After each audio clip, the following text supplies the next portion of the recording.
அஸ்ஸலாமு அலைக்கும். இன்னைக்கு நான் வந்து என்ன செய்ய போறேன் அப்படின்னு பார்த்தீங்கன்னா கருவாட்டு குழம்பு தாங்க செய்ய போறேன். கருவாட்டு குழம்பு நிறைய செஞ்சு போட்டிருக்கேன் ரெண்டு. இருந்தாலும் இன்னைக்கு வந்து நான் காய் சேர்த்து செய்ய போறேன். அது எப்படி செய்யுதுன்னு பார்க்கலாம்.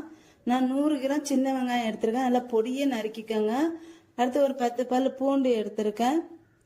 அடுத்து வந்து புளி, ஒரு சின்ன லெமன் சைஸ் புளி எடுத்திருக்கேன். இது நல்லா கரைச்சி வச்சுக்கணும். இதை வந்து கட்டியை கரைச்சி வச்சுக்கோங்க. அடுத்து 50 கிராம் நெத்திலி கருவாடு நல்லா வாஷ் பண்ணிட்டு இதை வறுத்து வச்சுக்கிறோம். அடுத்து கொஞ்சம் மல்லியில, கொஞ்சம் கருவேப்பிலை. அடுத்து வந்து ஒரு 1/4 கிலோ தக்காளி. தக்காளி நல்லா பொடிசா நறுக்கி வச்சுக்கிறோங்க. அடுத்து வந்து சேமக்கிழங்கு, பால் சேமு சொல்லுவாங்க. இதை வந்து வேக வச்சு, இது வந்து 200 கிராம், இதை வேக வச்சு உரிச்சு சின்ன சின்னதாக கட் பண்ணி வச்சிருக்கேன். அடுத்து எப்படி செய்யறதுன்னு சொல்லிட்டு பார்க்கலாம்.